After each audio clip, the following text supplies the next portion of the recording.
సూర్యనారాయణ స్వామి వారు కొలువైన క్షేత్రం అలసందుడి క్షేత్రం. అంధకారాన్ని పారద్రోలి వెలుగులు మనకు మంచి దారిని చూపిస్తాయి.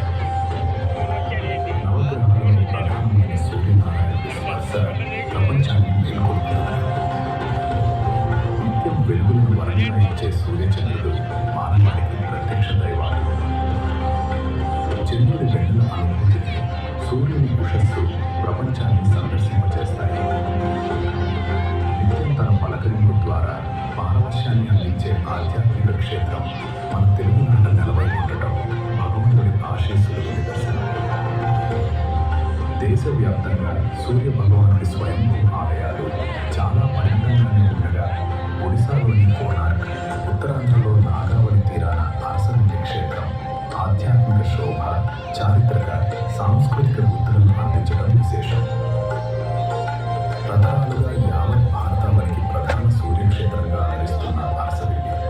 అయితే అరసవల్లి దేవాలయంలో మాత్రమే ప్రతిష్ఠించిన నాటి నుంచే ధూప, దీప, నైవేద్య ఆరాధనలు నిరంతరంగా జరుగుతుండగా కోణార్క్ దేవాలయంలో ఈ విధమైన ధూప, దీప ఆరాధన పరంపర లేదు.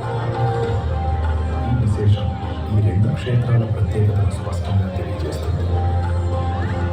తరతరాలుగా యావత్ భారతావనికి ప్రధాన సూర్యక్షేత్రంగా అలరిస్తున్న అరసవల్లి తనకంటూ ఓ ప్రత్యేకమైన ఆధ్యాత్మిక పురాణ కథను కలిగి ఉంది.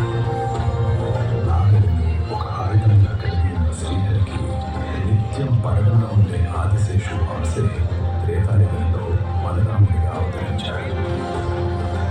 తన నాగలితో నాగావళి నదిని ఆవిర్భవింపజేసి తీరంలో ఆయన శివలింగాలను ప్రతిష్ఠింపజేశాడు.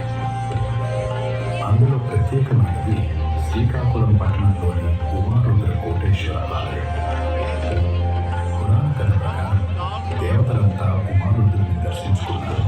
ఆలస్యంగా వచ్చిన దేవతల అధిపతి ఇంద్రుణ్ణి నంది అడ్డుకుంటాడు. ఇరువురి మధ్య వాగ్వివాదం. ఆగ్రహంతో నంది తన కొమ్ములతో ఇంద్రుని దూరంగా విసిరేస్తాడు. తీవ్ర గాయాలతో పడి ఉన్న ఇంద్రుడు ప్రత్యక్ష దైవం సూర్య భగవానుని ప్రార్థించగా సమీపంలోనే తాను మట్టిలో ఉన్నాడని బయటకు తల్లి తనను ఆరాధించాడు.